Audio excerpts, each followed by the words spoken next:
Welcome, Sister Cecilia Nguyen. Thank you. We've traveled many roads to get here, haven't we? Yeah. But anyway, this is the day.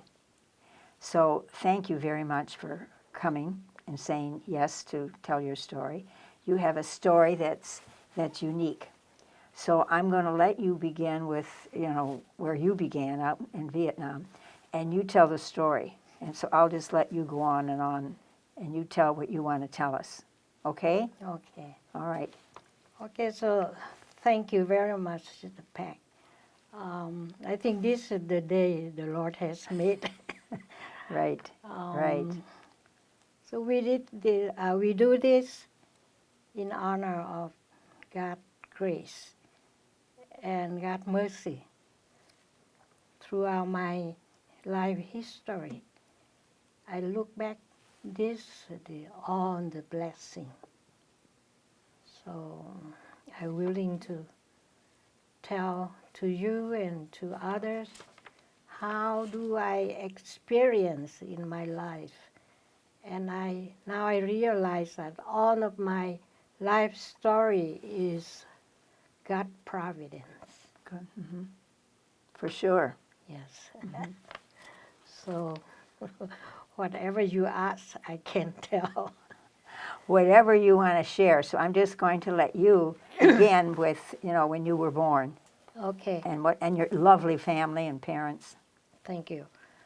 I was born in May 1944 in the North Vietnam. And I grew up with the Catholic family of my 6 siblings. And with my wonderful parent. We have wonderful parents. So we are 6 in the family, 1 oldest brother, and 5 girls. Oh, a lot of girls. So I am second to the youngest. Okay. Yeah. And my father is a person that really a role model for us. And my mother is meekness but tolerance. But my father is the rules. rules. So, but both of them are wonderful. They set up really a good example for us. Until now, we tell each other that we are grateful that we have a great parents. And the gifts they give to us, beside the life, but also the faith. And everywhere we went, we live, the faith is the main thing that my parents used to reminding us. Yes. And so the good mother from them is they want us to growing up with the faith, always grateful to God, and be good to the neighbors and helping the people in need. That's what we learn from them. And especially my mom always reminding us that you have to respect and help the elderly people if you want to live long. So, because she so loved the people. Yeah. And so beside the grip that I have, I treasure my gift to be a Catholic. Wonderful. And practice the Catholic faith up to now. And I do not know what's the plan of God, but at first, when I was small, in a grade school, I want to follow my cousin to enter the convent.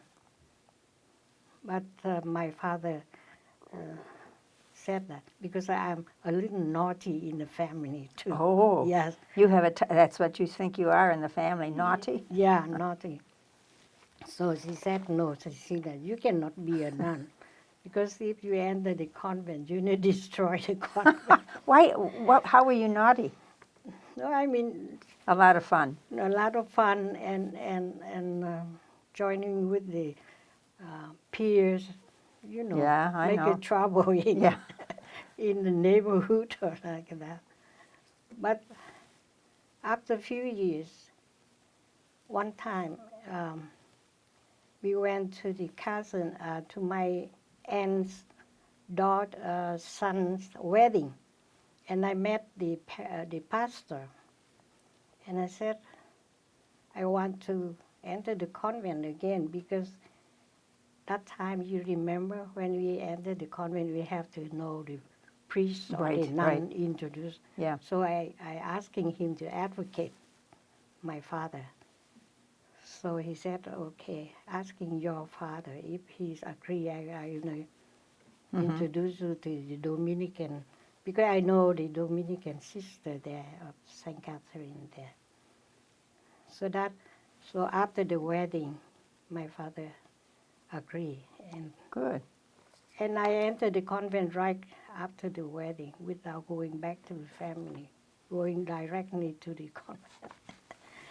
So my mom was shocked, and I bet you was. yeah, so that's how I entered the convent, and the sister there and the aspirant, and they welcomed me, so I stay right there. So that's my story, and our family was in the North Vietnam, belonged to the Hanoi city, and but night, and that time we was under French Okay. dominant. So my father and my brother joined with the French government, but then Ho Chi Minh was start the Communist Party in the north. Okay. So somehow they are very strong, and France was defeated, so have to withdraw Vietnam, and the Geneva Conference, Geneva Conference, yeah. decided to cut Vietnam into two parts. The north belonged to Ho Chi Minh Communist, and the south going to be a Republican freedom. So who want freedom can escape, can move to the south. So of course, my father and my brother have to move right away. If not, the communists will kill all of them.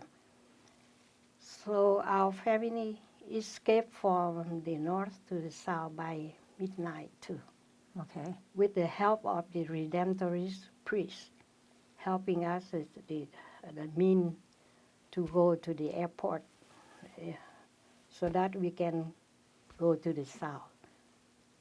So my families went to the south right away when it was cut, and my father left everything. We left everything, houses and all the things that we had. But that time, we left two my older sisters in Vietnam because they just married, Okay.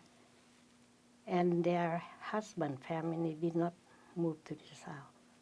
So the custom in Vietnam, we have to follow the husband family. So they are left there. That's the reason I have two sisters left behind there.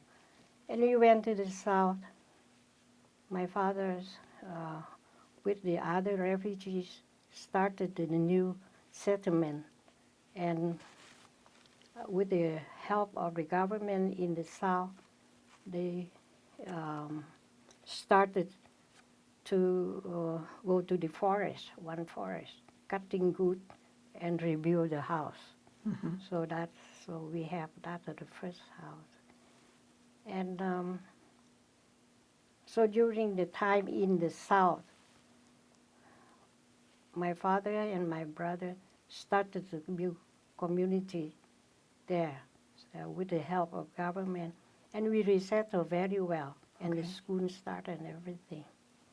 And then the congregation, the Dominican sisters from the north and everywhere gathered together in that community too. In the South. Yeah, in the South. Mm-hmm. So during the 25 years, throughout 25 years in the South, my family do very well. And my brother got the job with the government again. And then when the war break up in the South, the American came and helped us to Okay. prevent the communists. And my brother's working related with the American. So they helped you get settled in the South? Yes, yes. Okay. So during the 25 years we are in the South, we are not allowed to contact the North people. So we did not have a contact relationship with my two sisters, 25 years, can you believe? So we did not know how they were. And they did not know how the family in the South. Right, We lost right. contact with them. So the war break up, and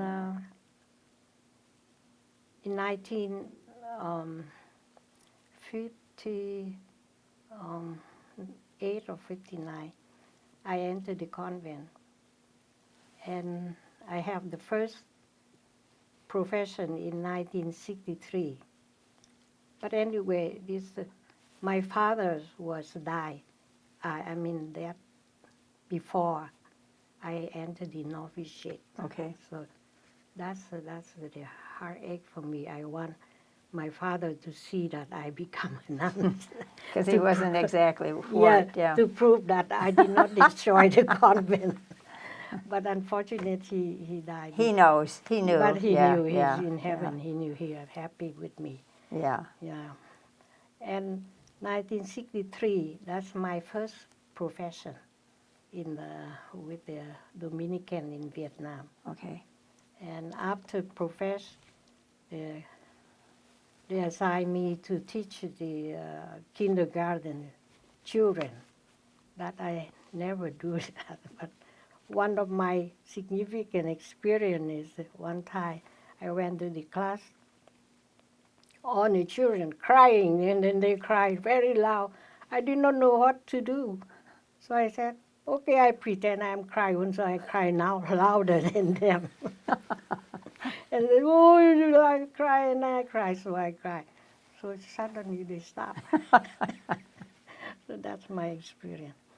But after teaching 2 years in the garden, the congregation received 4 scholarships from Philippines, from the University of Santo Tomas, run by the Dominican brothers from Spain or from whatever. So the congregation gave me a chance among the 4, sent me to Philippines to study.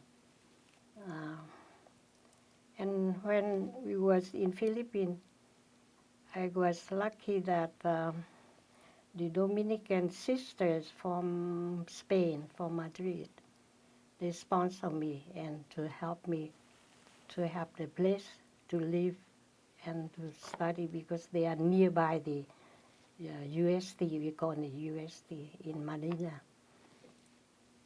So during the time I was in Manila in school, the war in Vietnam broke in very hard. And I did not know how my family and especially my brother, I worried very much. But thank God that my brothers, many times the communists tried to get him, but God protection, he's still, Good. God helped him. good. So make the story short that, so when I finished the 2 degree in Philippines, I studied music first degree, music education, and I graduated in 1971. and the second degree is in education. I finished in 1973. And after studying, somehow the war is slowing down. So I came home because the congregation needed teachers. Okay, so you went back, you came home to Yeah. South Vietnam. So I went back to South Vietnam. And during the first year in Vietnam, back in Vietnam, I was teaching the music and teaching the English as the second language to the sisters. But only 1 year, and our general secretary was sick and health problems, so she resigned. And the congregation selected me to replace, to be a general secretary Wonderful. of congregation. But beside that, I still teaching the novices or the sister piano and music. So life is moving on very smoothly until 1975 with the agreement, Geneva Conference again. Decided we're ending the war, and the whole South Vietnam was defeated by the communists. Right. So the communists took over the South. So they took. Yeah, they took over the South. So before they turned the South Vietnam, that's April 30th.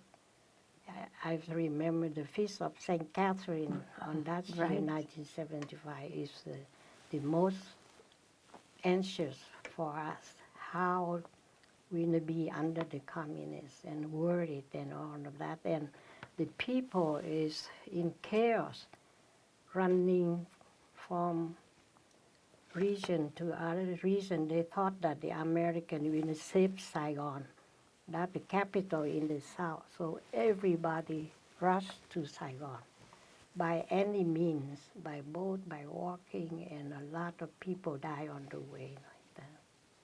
So my family also, my brother have to run right away also to my uncles in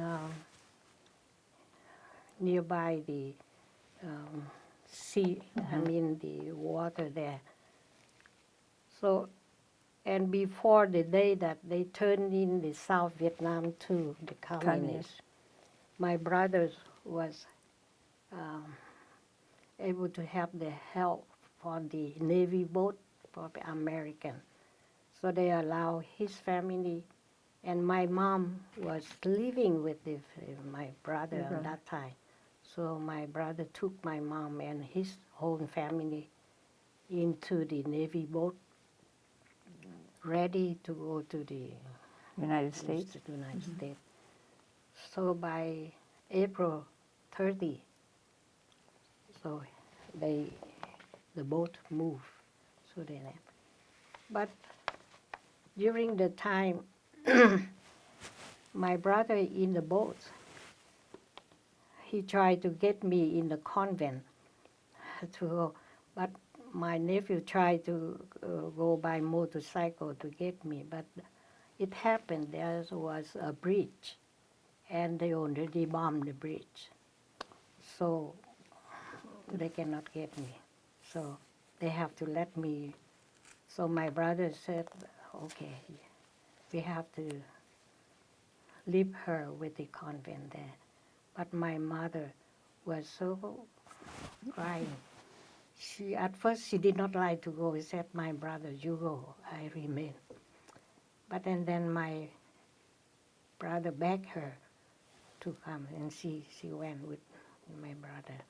So that's how I left behind with the. You were left behind in Yeah, South Vietnam. in South Vietnam with the. But I still have two sisters In Vietnam. in Vietnam. So we able to fight each other. And my two sisters returned to the village, I mean to the town that where my brother left. So I was with the convent. So I remained in Vietnam almost 10 years under the communists. The first 10 years we was under the communists. I cannot tell you how hard is that. Because the communists told the nuns how they were to live and what they were to do, and Yes, right. no, when they first captured the South, the first thing is they get all the school. They forbid us to teach. I mean, all religions cannot teach. And they conquered. I mean, they get all the school of the congregation. So we have to go to the field to work and create another kind of working to So survive. you had another ministry is to work the fields. Yes, we work in the field. And that's another experience that I never be under the sun or like that.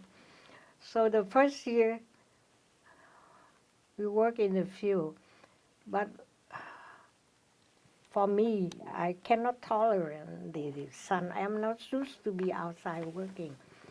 So about at 11 o'clock or nearby there, I always faint. So they have to carry me home.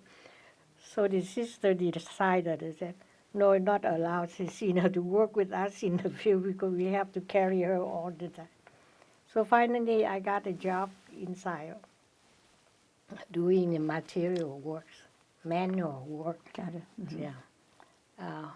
But working for 2 or 3 years, I started to create the music, the piano class for the children there. So I asked the permission from the local government, and they're asking them if they have the children, I can teach them. So that they allow me to open the music class and the piano because their children also need that. That was good. Yeah, so finally I have a very fine job and I enjoy teaching them. And I was teaching them around 3 years, and I have many children coming. But I have to put 3 piano in one big room so that they have enough to practice and to get a lesson and like that. So life going on, and in 1983 or 82, I received the paper that my mom sponsored me through the program Family Reunification. That means the parent can sponsor the children, the single children, or the children escape here can sponsor the parents. Got it. Uh-huh. Yeah. So my mom petitioned for me because I single. So you got to go to the United States. Yeah, so that I can go to the United States.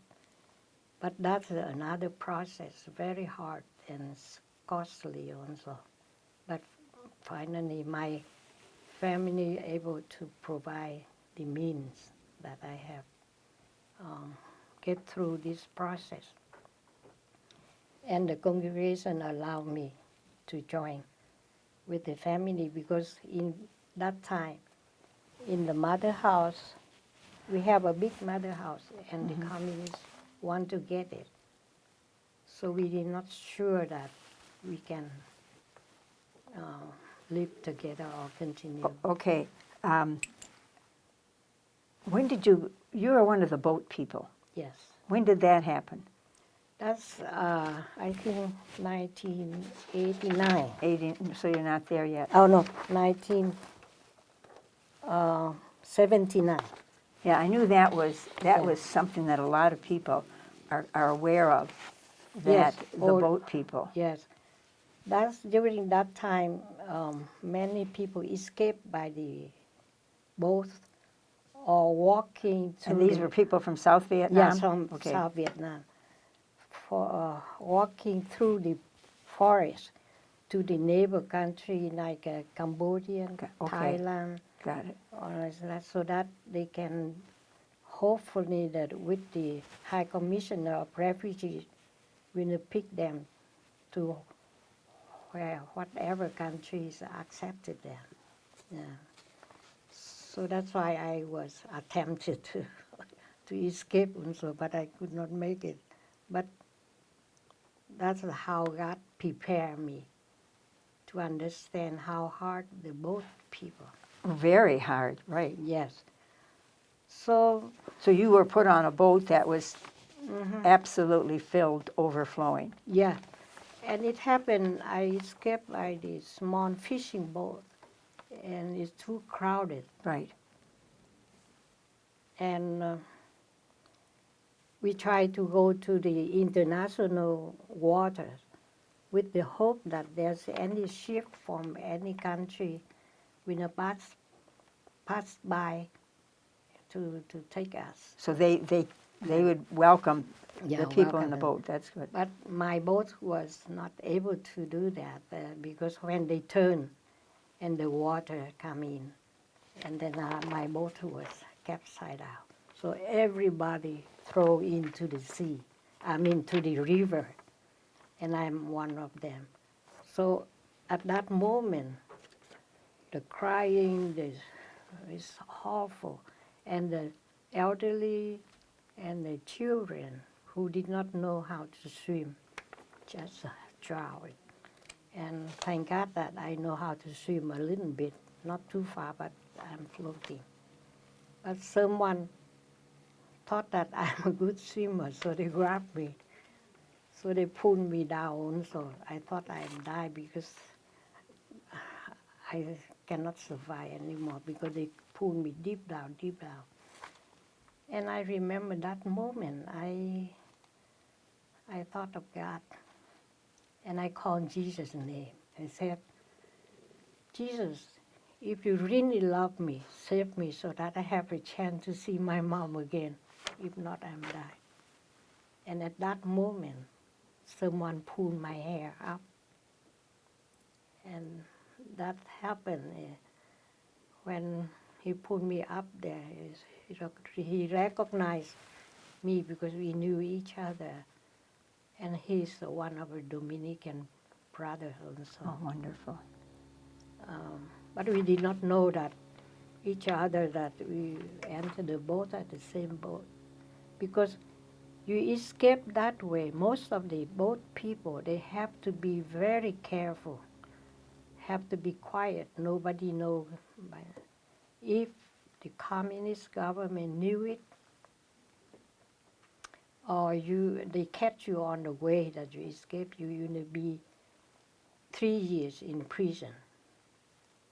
So I did not let anybody in my family, even my sister, did not know. My uncles and everybody knew me, did not know that I went on that night. So we went to the place very secretly, and at midnight we walked through the boat. That's a hectic also. Long way to go in there and walking. But one thing I remember that before I went there, I asked the priest to say a mass for my father. And I think my father is with me. Good. Yeah. Good. So I was safe, and make a story short. So when I reached the shore, the out of the You were water, safe. yeah, we have to run. We have to run away from the accident there. If not, the communist police will come and get you. So we ran from 2 o'clock in midnight until 4 o'clock in the morning. We were able to reach the place we get the transportation. So I have to go back to my uncle in Saigon. Oh. So my hand was in Saigon. My uncle did not know what. So that makes a story short. So after a few days with the uncle, I returned to the convent. Nobody knew it. Because if the communists got and they knew that I escaped, they would not get all. Finally, 1984, Okay. the process of family reunification complete, and I was allowed by the government in Vietnam to join my family here. Okay. Okay. So my family is in Los Angeles. My mom, my brother, and sister in Los Angeles. And I stayed with them for a year. And then I went to Houston with a group of the Dominican Vietnamese community in Houston. Okay. That's from our former congregation. And I was with them for 2 years, try to see if I can continue. And they assigned me to in charge of the novitiate. So I'm novice and mistress. Can you believe that? But I think if they kept you busy, then you wouldn't cause trouble. yes, Maybe that's why they kept that's giving right. you those high-powered positions. yes. But finally I pray, and I think that I'm not to that congregation Okay. group. So I changed my mind, and I really want to look for the American Dominican so that I can follow up my vocation, Dominican vocation. And in Los Angeles, I met my friend, Elizabeth Lang. Yes. You know, there. So she introduced Adrian Okay. to me. So make it story short, so she gave me Donna Markham was a counsel That's right. during the time of Nadine, and she was in charge of the transfer. Got it. Okay. So that's how we got That's you. how we got. So I contact Donna to make the arrangement for an interview, and she made arranging with the group in Oakland, the convent in Oakland. That time, Rita Eileen was prior. Eileen. Okay. Yeah. So Eileen welcomed me, and we set up the interview, and Donna accepted me into the process. So I stayed with the Asian group in Oakland under Rita Eileen care for 1 year. And during the 1 year, I was so lucky that I got the scholarship to finish the School of Applied Theology. We call it SAT, many Got it, sisters yeah. there. So I complete that program. After complete that program, I came here to Adrian for 2 years to finish the transfer. And so Nadine welcomed me and interviewed me, and she accepted me. Good. Yeah.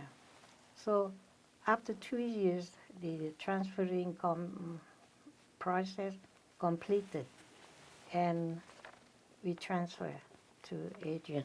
So I have some picture there. Yes, you have some pictures Yes, there. there. And then from there, after you transferred, then you lived Yeah. in. After transferring process, I become an Adrian Right. Dominican.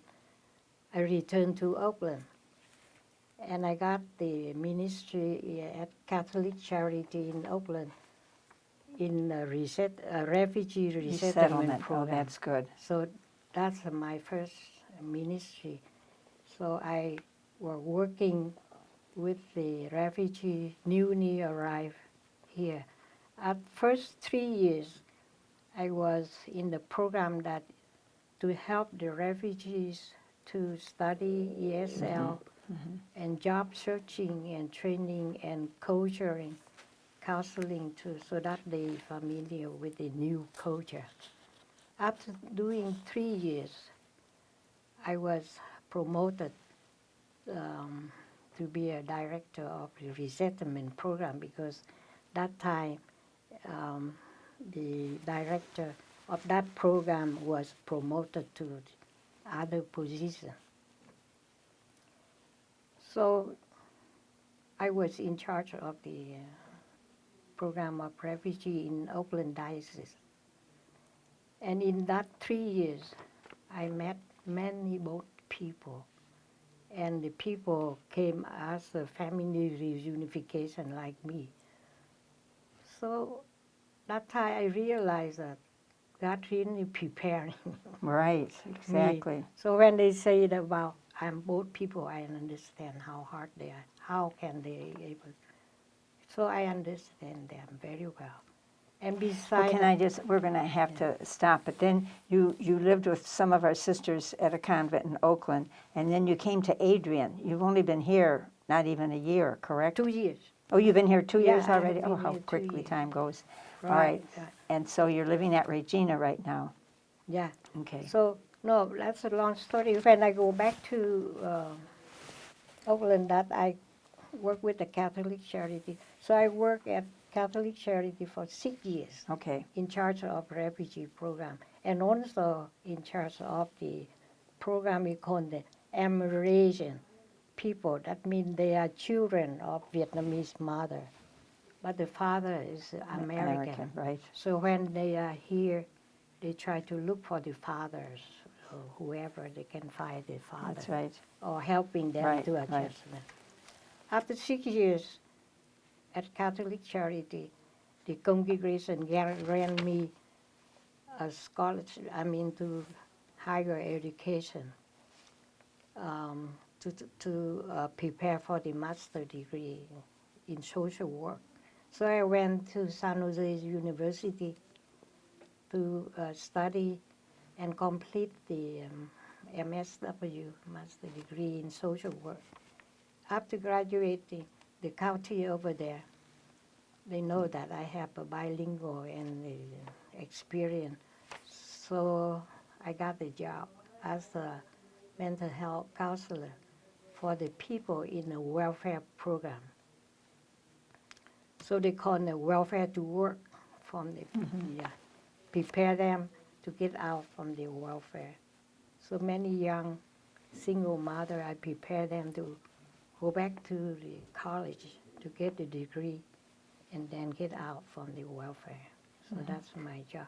And also counseling the people have the mental issues.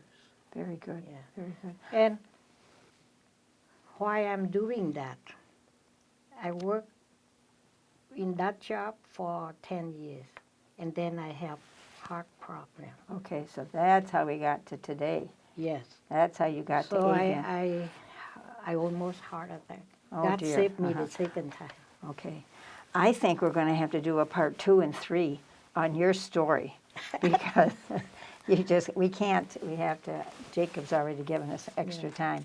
But thank you so much. So Sis, that's my... I know you're not finished. Yeah.